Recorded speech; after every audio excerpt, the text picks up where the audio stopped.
bismillaahi raxmaani raxiim duhur wanaagsan dhegeystayaal ku soo dhawaada warka raadiyaha wadaag qodobada duhurnimada maanta ku maqli doontaana waxa ugu waaweyn dawladda Soomaaliya oo xareysay gudiyada doorashooyinka ay magacawday maamulka gobolka Banaadir oo digniin ka soo saaray xoolaha dhex fadhiya wadooyinka Muqdisho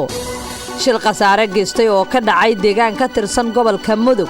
dawladda federaalka oo maamulka Hirshabeelle kala hadlashay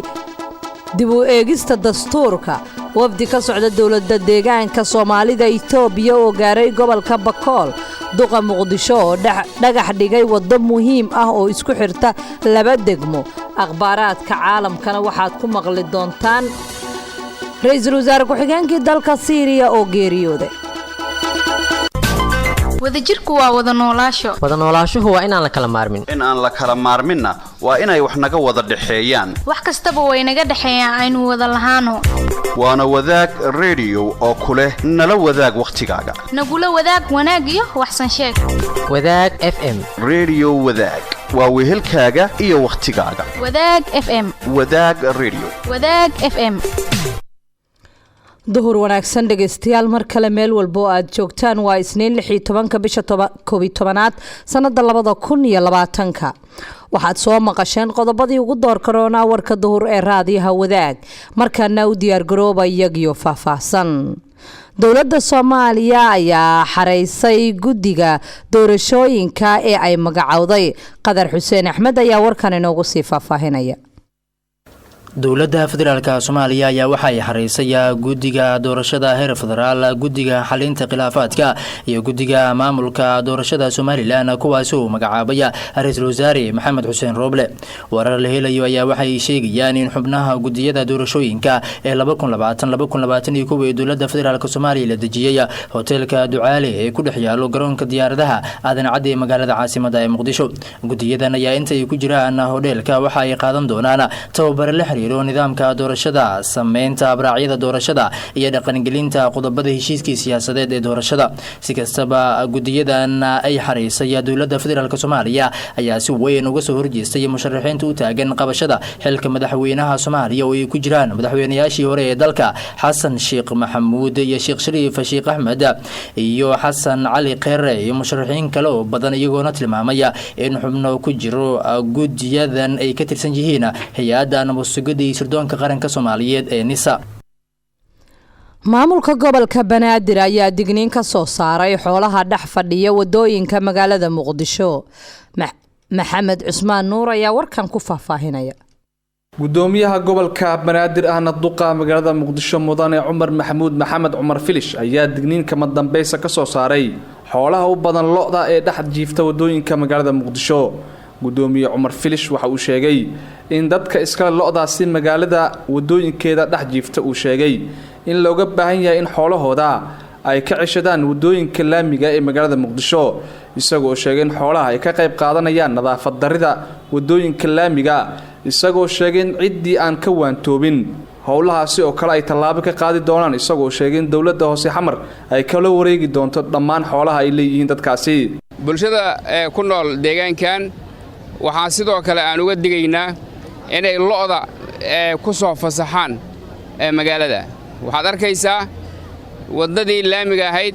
oo lo' ay iska fadhido fara badan oo baabuurta ama hoon u yeeri ama sheelaraha ku xooji wax kaca aan la arag xagee la maraa marka lo'du marka waa hanti dad leeyahay marka hantidaas dadka inay maareeyaan oo ay ka bixiyaan magaalada ama meel gaar ah ku xirtaana laga rabaa inay ku soo fasaxaan laamiga wax loo baahan yahay ma arintaas marka waxa ka dhalan doona ciqaab ayaa ka dhalan doonta sidaa darteed qof walba neefka loo ay leeyihiin ama ariga ay leeyihiin ha ka ceshadaan magaalada iyo wadooyinka magaalada oo lo'da laga ilaaliyo oo qashinka laga ilaaliyo oo nadaafadeeda la dhowro waxa ay horumar u tahay bulshada caafimaadkeeda iyo bilicda bulshada gudoomiyaha cusub ayaa loo magacaabay degmo ka tirsan gobolka Banaadir gudoomiye gudoomiyaha gobolka banaadir ahna duqa magaalada muqdisho cumar maxamuud maxamed cumar filish ayaa gudoomiye cusub u magacaabay degmada yaaqshiid ee gobolkan banaadir wareegto ka soo baxday xafiiska gudoomiye cumar finish ayaa waxaa xilka gudoomiyaha cusub yaaqshiid loogu magacaabay inuu noqdo maxamed cabdulaahi cariif isagoona bedelay gudoomiyihii hore ee degmadaasi muuse geesey jimcaale sidoo kale gudoomiyahani cusub ayaa waxaa la faray in uu si degdeg ah xilka ula wareego iyada oo laga dalbaday laamaha amniga maamulka in ay la shaqeeyaan maxamed cabdulaahi cariif si uu u guto waajibaadkiisa shaqo ee loo idmaday muuse geese ayaa ahaa gudoomiyihii da-da weynaa gudoomiyaasha degmooyinka gobolka banaadir islamarkaana waxaa xilkaasi loo magacaabay sanadkii 2019 waxa uuna qabtay intii uu xilka hayay shaqooyin dhowr ah sida la sheegay magacaabistan iyo xilka qaadista uu sameeyey gudoomiye cumar maxamuud maxamed cumar finish ayaa ku soo aadaysa iyadoo madaxweyne maxamed cabdulaahi farmaajo uu xilalkii ka qaaday gudoomiye ku-xigeenkii maamulka gobolka banaadir shil khasaare geystay ayaa lagu soo waramayaa inuu ka dhacay deegaan ka tirsan gobolka mudug cabdiwahaab xuseen cali ayaa warkan ku faahfaahinaya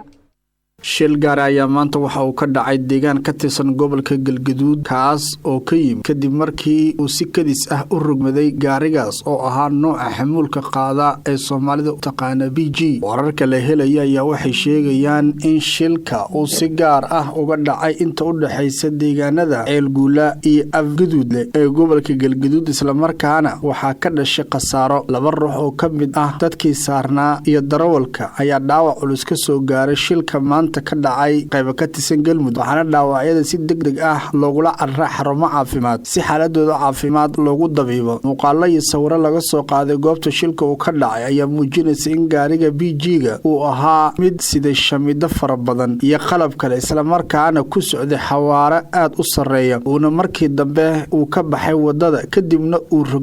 kuna rogmaday laamiga dhinaciisa shilal kala duwan oo geysta khasaaro isugu jira dhimashiya dhaawac ayaa horay waxay uga dhaceen deegaana ka tirsan gobolka mudug waxaana shilalkaasi inta badan loo sababeeya darawalada oo si taxadar leh aanan u wadin gaadiidka iyo wadooyinka qaar oo burbursan dowladda federaalk soomaaliya ayaa maamulka hirshabeelle waxa ay kala hadashay dib u eegista dastuurka dalka qadar xuseen axmed ayaa mar kale warkan eegaya agaasimaha guud ee wasaaradda arrimaha dastuurka xukuumadda federaalk soomaaliya maxamed abuukar zuweer iyo wafdi la socdaya ayaa magaalada juhar waxa ay kulan ay kula qaateen gudoomiyaha baarlamaanka hirshabeelle iyo ku-xigeenadiisa kulankan ayaa waxaa looga hadlay howlaha ka qabsoomay dib u eegista dastuurka soomaaliya waxaana wafdiga uu gudoominayay agaasimaha wasaaradda arrimaha dastuurka uu gudoomiye cabdixakiin luqmaan uga warbixiyay safarkooda jowhar kulankan ayaa gogolxaar u ah kulamo kale wayaadaha dastuurka ay la yeelan doonaan golaha wasiirada baarlamaanka iyo qeybaha kala duwan ee bulshada hirshabeelle si ay usoo ururiyaan aragtidooda ku aadan cutubyada dib u eegista dastuurka lagu sameeyey hay-adaha u xilsaaran dib u eegista dastuurka soomaaliya ee kale ah wasaaradda arrimaha dastuurka guddiga la socodka ee baarlamaanka iyo guddiga madaxa bannaan ee dib u eegista iyo hirgelinta dastuurka ayaa wado kulamo la xiriiro xog ururin ku aadan cutubyada dib u eegista dastuurka dalkan Soomaaliya. wafdi ka socda dowlad deegaanka Soomaalida Itoobiya ayaa gaaray gobolka Bakool sidoo warkan ku sii faahfaahinaya Maxamed Cusmaan Nuur. wafdi ka socda dowlad deegaanka Soomaalida Itoobiya oo ka kooban heer gobol iyo heer deegaan oo maalmahan socdaal ku maraya xuduudka uu gobolka afdheer la wadaago Soomaaliya ayaa soo gaaray degmada Yeed ee gobolka Bakool ee deegaanada maamulka Koonfur Galbeed xubnaha wafdigan ayaa waxaa garoonka diyaaradaha degmada Yeed ku soo dhaweeyay maamulka degmada iyo saraakiisha kala duwan ee ciidamada dawladda iyo kuwa Koonfur Galbeed iyo mas'uuliyiin kale wafdiga ka socday dowlad deegaanka Soomaalida Itoobiya oo ujeedka safarkoodu uu yahay adkeynta qaybaha kala duwan ee bulshada Yeed iyagoo kala hadlay sidii la isaga kaashan lahaa sugidda amniga ee labada maamul maalmaha soo socda ayaa waxaa la filayaa in xubnaha wafdiga ka socda dowlad deegaanka Soomaalida Itoobiya inay booqasho ku tagaan deegaano kale oo ka tirsan gobolka Bakool iyagoo la kulmi doona mas'uuliyiinta deegaanada ay booqdaan iyo bulshada ku nool halkaasi waxaana maamulka degmada Yeed ee gobolka Bakool uu sheegay inay ku faraxsan yihiin wafdiga ka socda dowlad deegaanka Soomaalida Itoobiya ee gaaray degmadaasi iyagoo sheegay in taasi ay qayb ka tahay iskaashiga labada maamul. duqa magaalada muqdisho cumar maxamed cumar finish ayaa dhagax dhigay wado muhiim ah oo isku xirta laba degmo. cabdiwahaab xuseen cali ayaa warkan ku faahfaahinaya. gudoomiyaha gobolka banaadir ahna duqa magaalada muqdisho cumar maxamed cumar finish ayaa maanta dhagax dhigay dhismo wado xiriirisa isgoosyada ku yaala degmooyin ka tirsan gobolkani banaadir. gudoomiyaha cumar finish ayaa dhagax dhigay maanta dhismo bilow ah ee wadada jaalasiyaad oo xiriirisa isgoosyada korontada iyo xoosh ee degmooyinka diriska ah dharkeenle iyo wadajir ee gobolka banaadir. duqa magaalada muqdisho ahna gudoomiyaha gobolka banaadir cumar finish ayaa shacabka ku dhaqan dharkeenle iyo wadajir kula dardaarmay inay ka qayb qaataan dhismaha wadada oo aan helin dayactir muddo ka badan 30 sano isla markaana muhiim u ah isku socodka gaadiidka labada degmo dharkeenle iyo wadajir. munaasabada dhagax dhiga ayaa waxaa ka soo qayb galay gudoomiyaasha degmooyinka dharkeenle iyo wadajir, qaybaha kala duwan ee degmadaasi iyo mas'uuliyiin kale oo ka tirsan maamulka gobolka banaadir. gudoomiyaha degmada wadajir oo meesha ka hadlay ayaa waxa uu sheegay inuu ku faraxsan yahay wadadan maanta la dhagax dhigay wadajirna ay muhiim u tahay wadadan. sidoo kale gudoomiyaha degmada dharkeenle ayaa munaasabada dhagax dhigida ka hadlay wuxuuna sheegay ka maamul ahaan waa dharkeenle in ay aad ugu faraxsan yihiin wadadan in la dhagax dhigo. labada mas'uul ee ka kala arimiya degmooyinka dharkeenle iyo wadajir ayaa si wadajir ah waxay u sheegeen inay iska kaashanayaan wadadan. shacabka ku dhaqan labada degmo dharkeenle iyo wadajirna waxaa loogu baaqay in ay ka qayb qaataan. ma ahan markii ugu horeeyay oo gudoomiyaha gobolka banaadir uu dhagax dhigo mid kamid ah wadooyinka gobolkani banaadir, iyadoo markii ugu dambeysay uu dhagax dhigay inta u dhaxaysa 4 jardiin ilaa iyo Jubbo. halkaad warkaasi kala socotaana dhegeystayaal waa raadiyaha wadaag 96.5 megahertz. markana wararkii kale ee caalamka. telefishanka dowladda Syria ayaa shaaciyay goor hore oo maanta oo Isniina geerida Waliid al-Muallim, ra'iisul wasaare ku-xigeenkii ahna wasiirka arrimaha dibadda iyo qurbo joogta ee dowladda Syria. wakaalada wararka Syria ee Sana ayaa soo qortay wasaaradda arrimaha dibadda iyo qurbo joogta waxay ka tacsiyeynaysaa geeridii Waliid al-Muallim, wasiirkii arrimaha dibadda. al-Muallim waxa uu caasimada Dimashq ku dhashay July 17 1941 waxaana uu la wareegay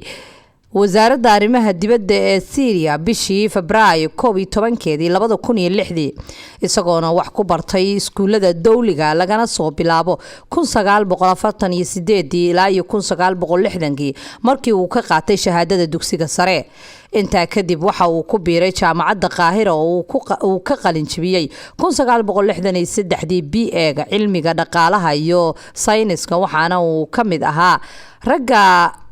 tiirdhaxaadka u ah maamulka Bishaar al-Assad. warkii oo aad kala socoteen raadiyaha wadaag duhurnimada maanta dhegeystayaal waa inaga inta.